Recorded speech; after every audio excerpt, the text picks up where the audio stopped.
間を全員ぶっ殺す奴ら俺を犯人と決めつ奴ら誰は全て7区のはお前らだクソが飛ばせそれもお預けだ俺は園児しがない掃除屋だ宝物取っておいてただで済む相手が強いとだの下界だのゴミだの俗民だの上だの下だのGachi Akuda is an amazing manga from the story to the character designs, power system, antagonists, and art. I mean, the art is amazing. I love the way the characters interact with each other, the way the symbolism and parallels affect the story, just the way everything is portrayed. It reminds me of One Piece. It feels like multiple stories in one. The power system is amazing, and I would love to talk about it in future chapter reviews, especially the main characters. It's really creative and adds a lot to the narrative of the story. The characters' expressions are loud and visible, making them feel like real people. And there are a lot of small details that add on to a lot of characters' personalities and designs. I highly recommend picking this up or watching the anime when it releases. The chapter begins with a color spread stating, they say that when an object is well loved, it is eventually imbued with a soul. So then what about garbage, trash that's been thrown away? What is it imbued with? It's a hint as to what the power system is. We move on to a girl who has a ripped puppy doll. The mother suggests throwing away the doll and just getting a new one, a parallel to how the people on this side of the wall live compared to the other. But we'll get into that later. A narration says people throw away trash so easily, then those things are treated as filthy, and no one ever finds worth in them again. The same thing happens to people. As the scene shifts to a waste collection facility, we see our main character standing on top of the building, ready to infiltrate the facility. A guard is alerted to rattling and sees our MC going through the trash. Hold it! Who are you? This is a restricted area, he says. The guard recognizes our MC as a trash raider from reports. He calls him a filthy lowlife who collects trash, destroying the beauty of the town. He smashes an alarm and around 5 guards surround our MC. The guards tell him to surrender, but our MC just throws trash at them, disorientating them. The MC escapes to a vent, but the guards soon catch up, firing at our MC. He dodges, showing off his athleticism. While running, the MC gets grazed, but he manages to get away. And we get our first look at our MC, claiming he isn't rating anything. And the design is sick. I love the detail that goes into every character's design. We move further into the town of luxury with proper buildings, fertile land, and music. We see a man named Regto walking around the city. He overhears people talking about the trash raider, and one mentions that it must have been the tribesfolk. As they look at Recto, startled, Recto bows and moves along. They badmouth him as he walks away. He's one of them. His clothes are so dirty, I wish they would stay on their side. And we get a view of how the town is separated. Recto enters the slums, and we get a parallel to the view of the upper city and the slums. We then see our MC sitting down repairing trash as he overhears people talking about the trash raider. A young girl named Chiwa stomps up to him yelling, "You went to pick up trash again, didn't you?" And we learn the name of our MC, Rudo. Chiwa says that the city is really strict about managing trash and questions why he keeps doing it.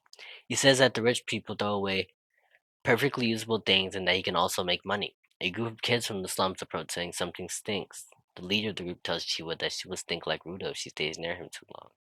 He badmouths Rudo's gloves, saying that he's always wearing them and how they are beat up and filthy. He goes on to say, "Have you seen what's under those? It's gross." Chiwa defends Rudo by reminding him that they are all in the same position living in the slums, and are not much different. But he presses on, telling her to stop hanging with him as he is the son of a ruthless killer. He says that the slums were originally built to house criminals, and the people there now are their descendants, and they work hard to get rid of the negative image of their ancestors. And his dad killing someone made their efforts go down the drain, outcasting Rudo. Rudo glares at him, having heard enough. Startled, the boy leaves, saying, "See, those are the eyes of a criminal, and he will also become a killer one day." Rudo questions what he said, saying, "Why would I?" Chiwa tries to cheer him up, saying he isn't like his father, saying she believes in him. Blushing, Rudo says thank you. Chiwa notices a doll asking Rudo if he fixed it too, calling him amazing. Rudo says that this was for her and not to tell in an attempt to tell her how he felt, but her mom appears, calling her away, leaving us all disappointed. Rudo goes home where we see Regto waiting for him, repeating his line, "It's not to sell, it's supposed to be for you," embarrassing Rudo. And this is where I started to love Recto's character and his relationship with Rudo. The interactions felt real, like something I would have in real life. Recto laughs at Rudo, saying he needs to speak up. Grabbing Rudo, he says more importantly he needs to tell him about his trash collecting. We shift to the living room where Recto tells Rudo he doesn't have to risk his life to earn money, and that he should since Rudo is only a kid. And even though they aren't related by blood, they are still family, and Rudo doesn't need to repay him. Rudo says that Recto took him in and he isn't trying to repay him, but rather is showing him his thanks to his family. Recto says if only he were that open with Chiwa, she would get it. Rudo, embarrassed, says it has nothing to do with her, but his wounds start hurting. Recto says he will patch it up and change the bandages on his hands. He tells Rudo that he should stop trash rating as it won't go easy on him next time. Rudo says the little cut is nothing compared to the wounds given to him by his father, referring to his hands. Recto explains that committing a serious crime results in an immediate death penalty and you're dropped down into the pit, and it has been the law since forever. And Rudo's father was also thrown down into the pit. Rudo's inner monologue explains that as far back as he can remember, his hands were pitch black, and he often suffered from intense pains. With the way people viewed him from this, it messed him up as a child. Then Recto gives him his gloves. Although the gloves were pretty beat up when he was first given to him, they eased Rudo's pain, making Rudo owe him a debt he could never repay. And after bandaging his hands, Recto tells Rudo that he should shoot his shot at Shiwa and give her the doll and a kiss before someone else does. And he wouldn't get dinner as they were having a bonding moment. We see outside a mysterious person in a mask mumbling to themselves. Who could it be? We then see Rudo preparing to see Chiwa as he stops on a cliff. We get a view of the pit, a garbage dump, and all trash gets thrown into the pit, including people. People watch as somebody gets dropped, executed, to never be seen again. While walking, Chiwa approaches Rudo saying she doesn't normally see him out there, also remarking that the view there is terrible. She says that the slums were built as a deterrent, that even if you don't want to, you have to see people get executed, and that she doesn't want to see Rudo get thrown down there even though there is a lot of trash she deems worth saving. It isn't worth risking his life over. Rudo says Regto told him the same thing. Chiwa says he's worried about him because he loves him too. Rudo realizes that Chiwa loves him back. They both get flustered and Rudo falls overstimulated. Chiwa notices the doll and Rudo finally works up the courage to give her the doll. Chiwa says she loves her. Blushing, Rudo fools Prince screaming. He was going home to tell Recto.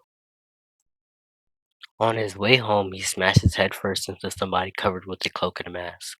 The man picks up a bloody book and dashes away.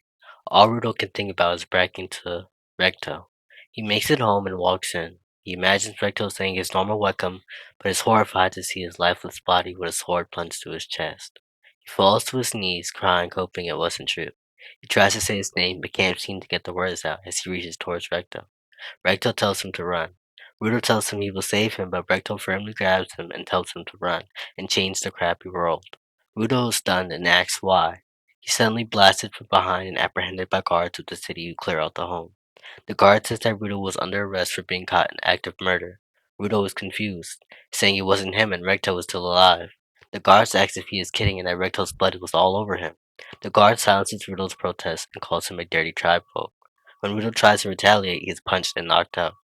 We switch to the slums where Chiwa overhears people saying that Rudo finally killed someone. Shocked, she thinks to herself, no way. We then see Rudo tied up and told he committed a crime on their holy soil, and that raiding the waste facility wasn't enough for him, but he had to do the worst thing and commit murder. Rudo was sentenced to death. Rudo thinks to himself, how could this happen? That he wasn't the one who did it and begs someone to listen to him. He sees Chiwa and calls out for her. He tells her that someone killed Recto and asks her to find who did it. Unexpectedly, she says, I believed in you, but you are the son of a killer after all, and drops the doll on the floor. Now we have to take a breather to talk about this because it honestly surprised me. The events turned up so fast, and I caught something while rereading it, but Getsu says was technically foreshadowed because we've seen him with the book when he was first introduced, and later see the man with the bloody book. Dialogue also foreshadows a lot if you pay attention to it, but I'll get more into that later. I didn't think Chiyo would switch up on Ruto like that without hesitation, which led me to believe that she was being influenced by somebody else, maybe the mom or the person in the mask. Just my theory, it may not be the case, but that instantaneous switch up was crazy. We continue with the tribesfolk chanting to drop the filth down the pit. While being lowered, Ruto starts to laugh and says that they are the filthy ones, people with no minds of their own. They have eyes and ears but don't look or listen. Useless people.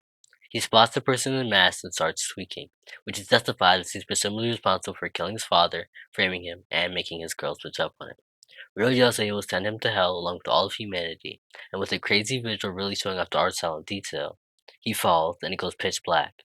After falling for a little while, Rito reaches an area where he locks eyes with a mysterious black figure, which will be very important later. He is knocked unconscious. This scene changed my view of Ryu's character as a whole. I thought he was just a kid, and seeing as how he has yet to fight back against anything that has happened so far irritated me. He kind of just accepted everything and let it happen. And while he may be traumatized from the situation, but if you walk in your house and see your father with a sword through his chest, who was telling you to run, you would think you would be more on guard and would have at least got captured by the guards. But Ragdoll's death and Chiwa betraying him is not his fault. But I started to notice with Riddle's dialogue it could be seen as filthy. He's the only one seen calling people names and cursing. He's ragged in dirty clothes and has filthy brooms on his hand. But despite that, he calls the people of the town filthy. And they are. And they don't at all question the system they were put in. They went with it and watched the people get executed over and over as if they were being mind controlled. It seemed like people were purposely being picked for execution. But people who didn't want to follow the system and tried to knew this. They are real trash compared to Rudo. We see Rudo laid flat, surrounded by trash, and we get our first view of the pit. It's a wasteland filled with trash. Rudo is engulfed by his tent while still taking in the surroundings. And we see two silhouettes approach from behind. Rudo thinks to himself that he was told it was a garbage dump, and that every kind of filth ends up here. We see the silhouettes approach, they have claws and utility posts with spines, and a bunch of razor-sharp teeth. Rudo says that this is really the pit of hell, and it cuts to a flashback. We see the tribefolk get executed, and one tribefolk comments, "Why do they commit crimes knowing they will be sent down there?" The other responds saying how he wouldn't understand how those filthy people think.